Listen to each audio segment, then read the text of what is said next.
அஸ்ஸலாமு அலைக்கும் வரஹ்மத்துல்லாஹி வரகாத்துஹு. நஹ்மதுஹு நுஸல்லி ரசூலி கரீம் அம்மாபாத். இந்த பதிவு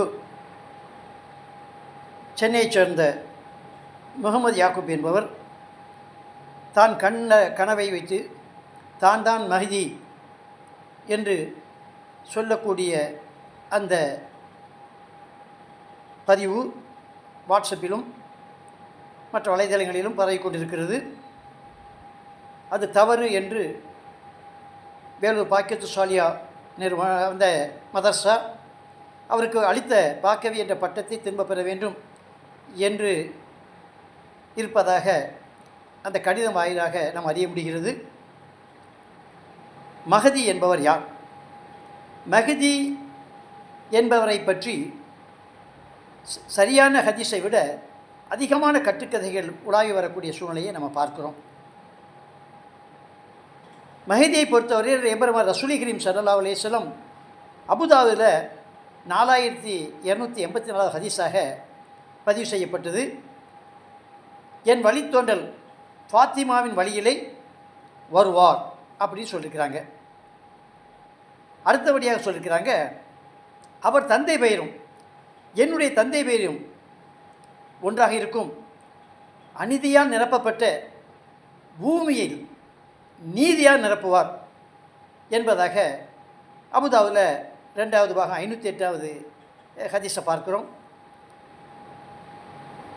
இவர் வராமல் உலகம் அழியாது. திருமதியில் 2230. இதையெல்லாம் வைத்துக்கொண்டு நான் தான் மெஹதி, நீ தான் மெஹதிங்கிறாங்க. அதில் முதலாவதாக மீர்சா குலாம் முகமது ஹாஜியானி இயக்கத்தை நிறுவனர், அவரை நம்பினாங்க. ஆமாம், அவர் சொல்கிற சரிதானே அப்படிங்கிற சூழ்நிலையை நம்ம பார்த்தோம். அவரை பொறுத்தவரையில் அவருடைய பெயர் மீர்சா குலாம் அகமதுடைய அடிமை. அவருடைய தந்தை பெயரும் அப்துல்லா அல்ல. அதுபோன்று அவர் தன்னை மெஹதி என்று அழைத்து கொண்டார். அதுபோன்று சியாக்கள் முகமது பின் அசத் அல் அஸ்கரி, இவர் தான் மெஹதின்னு சொல்லி நினச்சிக்கிட்டு இருக்காங்க. அவருடைய தந்தை பேர் ஹசன், அவர் பேர் அப்துல்லா அல்ல. அடுத்தபடியாக அலி முந்தஜர், அவர்தான் அப்படின்னு சொல்லி சியாக்கள் நம்புகிறாங்க.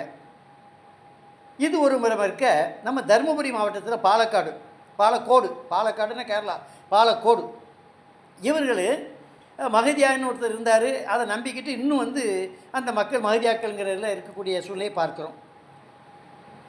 மஹதி என்றால் என்ன அப்படின்னா, நேர்வழி காட்டுபவர், அடுத்த தலைவர் என்ற பொருள்படும். ஆகையினால நமக்கு சரியான ஹதீஸ் அடிப்படையில் வருவார். உலக அழிவு நெருங்கும் பொழுது தான், இப்போ அல்ல.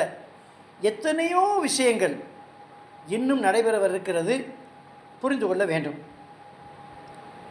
அந்த காலத்து ஹாதியானி இயக்கத்தை அந்த மீர்சா குலாம் முகமது சொல்லும்போது கூட சில பேர் நம்பி இன்னும் நம்ம பகுதி, அதாவது கோழிக்கோடு, நெல்லை மாவட்டத்தை பொறுத்தல மேலப்பாளையம், இப்படி சில பகுதிகளில் இன்னும் இந்த ஹாதியானிகள் வாழ்ந்து கொண்டு இருக்கிறாங்க.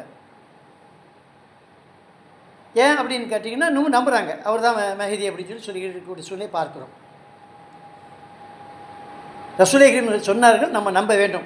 எப்போ அந்த யுக முடிவு நாள் நெருக்கக்கூடிய கட்டத்தில் அவர் வருவார். இன்னும் எத்தனையோ காரண காரியங்கள்லாம் இருக்கின்றது.